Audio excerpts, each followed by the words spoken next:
નમસ્તે મિત્રો, સ્વાગત છે તમારું મારા આજના નવા વિડીયોમાં। મિત્રો, આપણે આજે બનાવીશું આખી ડુંગળીનું શાક। તો નાની નાની ડુંગળીઓ આમે આપણે રસોડામાં ઉપયોગ જલ્દી નથી કરતા, ફાસ્ટ રસોઈ બનાવવાની હોય એટલે આપણે નાની નાની જે ડુંગળી છે મીડિયમ સાઇઝની એ લીધી છે। એને આપણે આ રીતે કટ લગાવી દીધો છે। સારી રીતે ધોઈ અને આપણે ડુંગળીને લેવાની છે। તો મિત્રો, બનાવવાની શરૂઆત કરીશું। તો આપણે એક કડાઈમાં તેલ એડ કરી દીધું છે। તેલ આપણું થોડું ગરમ થાય એટલે આપણે એમાં ડુંગળી એડ કરીશું।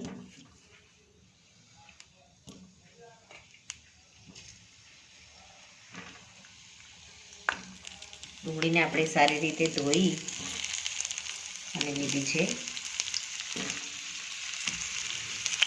આ રીતે બધી ડુંગળી એડ કરી અને ફેરવી દઈશું તેલમાં।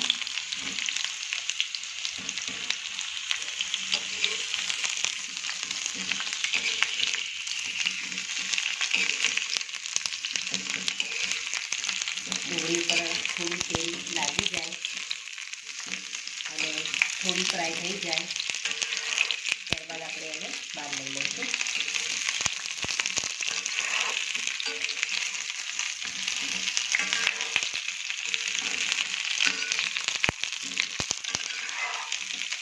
તો મિત્રો, આપણી ડુંગળી પર તેલ લાગી જાય છે।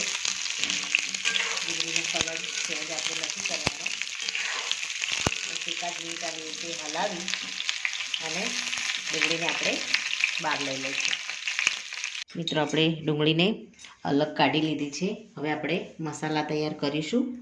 તો સૌપ્રથમ આપણે જીરું અને લસણ લીધું છે, એને આપણે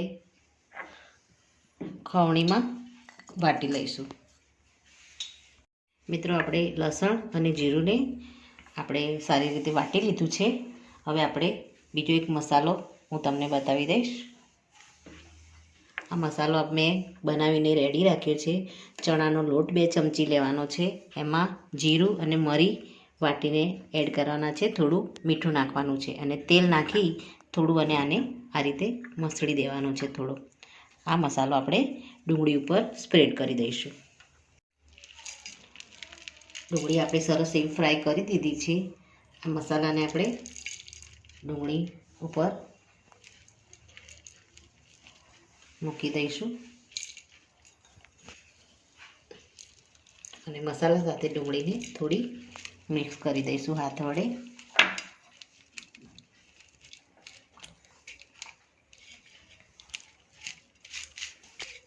બધી ડુંગળી પર મસાલો લગાવી દીધો છે। હવે આને આપણે સાઈડ પર મૂકી અને એક બીજો મસાલો બનાવીશું દહીં સાથે।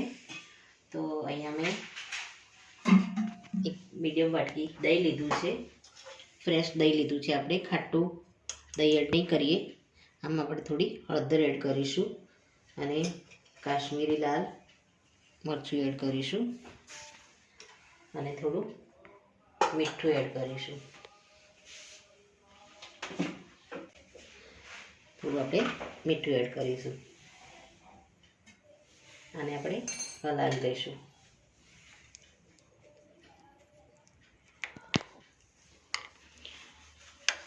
હવે આને પણ આપણે સાઈડમાં મૂકી અને ડુંગળીને વઘારવાની શરૂઆત કરીશું। મિત્રો, આપણે જે કઢાઈમાં ડુંગળીને ફ્રાય કરીએ જ કઢાઈમાં આપણે થોડું જરૂર મુજબ તેલ લઈ લઈશું। એમાં આપણે સૌથી પહેલાં તો રાઈ એડ કરી દઈશું।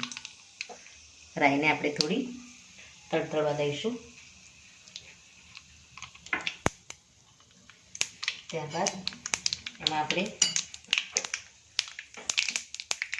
આદુ અને લસણ અને જીરુંને જે આપણે વાટીને રાખ્યું છે એને આપણે આમાં એડ કરી દઈશું।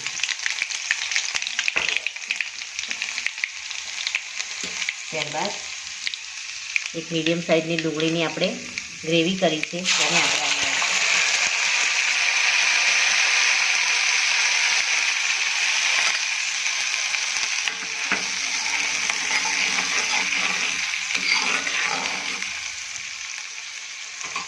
ડુંગળીની આપણે ગ્રેવી એડ કરી દીધી છે। હવે આપણે આમાં બીજા મસાલા કરીશું. તો સૌ પહેલાં તો આપણે એમાં હળદર એડ કરીશું. ત્યારબાદ ધાણા પાવડર એડ કરીશું અને મીડિયમ તીખું આપણે મરચું લીધું છે એને આપણે આમાં એડ કરીશું. અને અહીંયા આપણે આખા 2 મરચાં લીધા છે એને પણ આપણે આમાં એડ કરી દઈશું.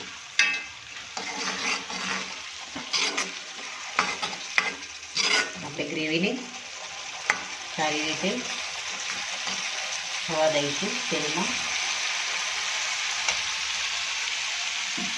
થોડી વાર માટે હલાવી અને આપણે એને કૂક થવા દઈશું. તમે જોઈ શકો છો આપણી ગ્રેવી ડુંગળીની સરસ એવી કલર આવી ગયો છે. થોડું આપણે આમાં ટેસ્ટ મુજબ મીઠું એડ કરી દઈશું. ત્યારબાદ આપણે જે દહીંમાં મસાલા નાખી અને રેડી કરી છે એ દહીંને પણ આપણે આમાં એડ કરી દઈશું.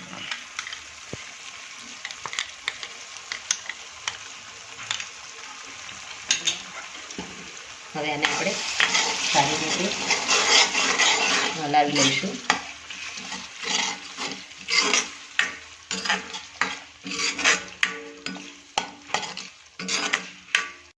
મિત્રો આપણે ડુંગળી સરસ એવી મસાલા સાથે કૂક થઈ રહી છે.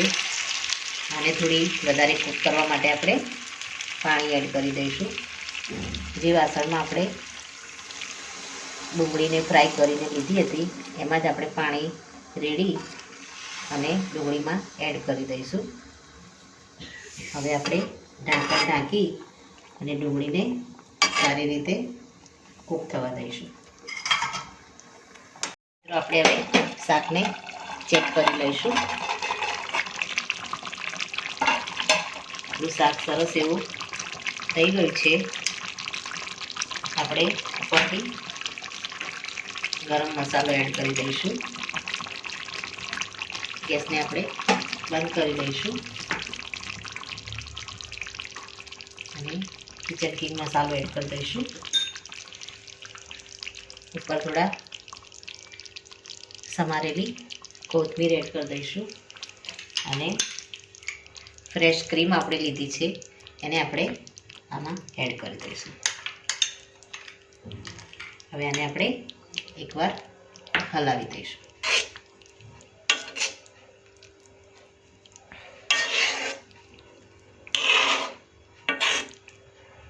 મિત્રો આપણું શાક બનીને રેડી થઈ ગયું છે. આને આપણે સર્વ કરી લઈશું. તો મિત્રો રેડી છે આપણું કાઠિયાવાડી સ્ટાઇલ આખી ડુંગળીનું શાક. તો મિત્રો આ સાથે મારો આ વિડીયો અહીંયા પૂરો થાય છે. જો મારો આ વિડીયો તમને ગમે તો લાઈક કરો, શેર કરો, તમારી ફ્રેન્ડ અને ફેમિલીમાં જરૂરથી મોકલો અને કમેન્ટમાં જરૂરથી લખો કે મારી આ રેસીપી તમને કેવી લાગી. ફરી મળીશું એક નવા જ વિડીયો સાથે. ત્યાં સુધી આવજો મિત્રો. Thank you.